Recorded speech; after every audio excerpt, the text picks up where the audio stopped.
ಕೊಪ್ಪಳ ಜಿಲ್ಲೆ ಕೊಪ್ಪಳ ತಾಲೂಕಿನ ಹಿರೇಸಿಂದೋಗಿ ಗ್ರಾಮದ ಹಿರೇಹಳ್ಳ. ಇಲ್ಲಿ ಲೋಕಾಯುಕ್ತರಿಗೂ ಕೂಡ ಕಂಪ್ಲೇಂಟ್ ಮಾಡಿ ಆಗಿದೆ.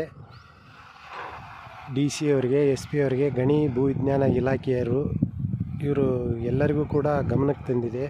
ಇಲ್ಲಿ ಅಕ್ರಮವಾಗಿ ಮರಳು ಗಣಿಗಾರಿಕೆ ಆಗ್ತಾಯಿದೆ. ಕೋಟ್ಯಾಂತರ ರೂಪಾಯಿ ಸರ್ಕಾರಕ್ಕೆ ಲಾಸ್ ಆಗ್ತಾಯಿದೆ. ಸರ್ಕಾರದ ಬೊಕ್ಕಸಕ್ಕೆ ಬರಬೇಕಾಗಿದ್ದಂತಹ ದುಡ್ಡು ಅಕ್ರಮ ಮಾಡುವವರ ಪಾಲಾಗ್ತಿದೆ. ಇದನ್ನು ತಡಿಬೇಕು ಅಂತಂದೇಳಿ ಸ್ವಹಿತಾಸಕ್ತಿಯಿಂದ ಎಲ್ಲ ಅಧಿಕಾರಿಗಳ ಗಮನಕ್ಕೆ ತಂದರೂ ಕೂಡ ಯಾವುದೇ ಕ್ರಮ ಕೈಗೊಂಡಿಲ್ಲ.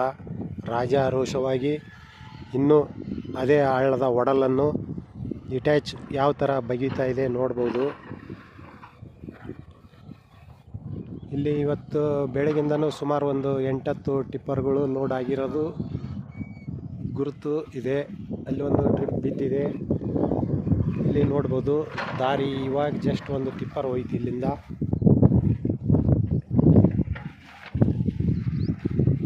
ಇಲ್ಲೇ ಪಕ್ಕದಲ್ಲೇ ಕೂಡ ಇನ್ನೂ ಮತ್ತು ಫಿಲ್ಟ್ರು ಕೆಲಸ ನಡೆದಿದೆ, ಮರಳು ಫಿಲ್ಟ್ರು.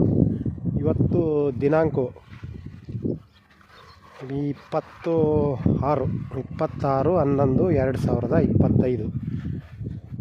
ಮೊನ್ನೆ 29/30/31 ಮಾನ್ಯ ಉಪಲೋಕಾಯುಕ್ತರು ಕೊಪ್ಪಳ ಜಿಲ್ಲೆಗೆ ಆಗಮಿಸಿದ್ರು. ಅವರು ಆಗಮಿಸ್ತಾರೆ ಎನ್ನುವ ಒಂದು ಭಯಕ್ಕೋಸ್ಕರ ಬಂದ್ ಮಾಡಿದ್ರು, ಏನೋ ಗೊತ್ತಿಲ್ಲ. ಮತ್ತು ಕಂಟಿನ್ಯೂ ನಡೀತಾ ಇದೆ ಈ ಅಕ್ರಮ ಚಟುವಟಿಕೆ. ಇದರಿಂದ ರಾಜ್ಯದ ಬೊಕ್ಕಸಕ್ಕೆ ಕೋಟಿ ನಷ್ಟ ಆಗುತ್ತೆ. ಇದನ್ನು ಇಲ್ಲಿನ ಯಾವುದೇ ಅಧಿಕಾರಿಗಳು, ಸಂಬಂಧಪಟ್ಟ ಇಲಾಖೆಯವರು ಗಮನಿಸ್ತಾ ಇಲ್ಲ, ಇದನ್ನು ಸರಿಪಡಿಸ್ತಾ ಇಲ್ಲ.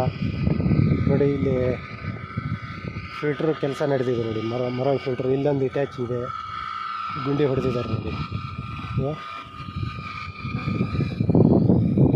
ಎಲ್ಲ ಯಾರು ಹೊಣೆ? ಇಲ್ಲಿನ ರಾಜಕಾರಣಿಗಳ, ಅಧಿಕಾರಿಗಳ, ಇನ್ನು ಸಾರ್ವಜನಿಕರ?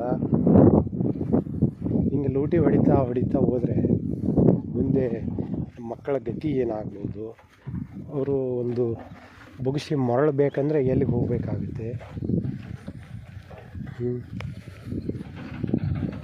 ನೋಡ್ಬೋದು ರಾಜಾರೋಷವಾಗಿ. ಈಗಿನ್ನೂ ಎಷ್ಟು 4 ಗಂಟೆ ಸುಮಾರಿಗೆ ಈ ಥರ ಅಟ್ಯಾಚ್ ಗರ್ಜಿಸ್ತಾ ಇದೆ ಇದೇ ಹಿರೇಹಳ್ಳದಲ್ಲಿ.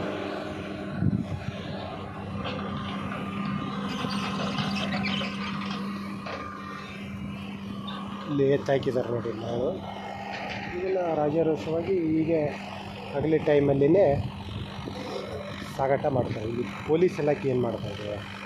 ಹಾಗಾದರೆ ಯಾವುದೋ ಒಬ್ಬ ರೈತನಿಗೆ ಬೇಕಾಗಿರುವಂಥ ಒಂದು ಟ್ರಿಪ್ಪು ಮನೆಗೆ ಬೇಕಾಗಿತ್ತಂದರೆ ಒಂದು ಟ್ರಿಪ್ ತೊಗೊಂಡು ಹೋಗೋಕ್ಕಾಗಲ್ಲ.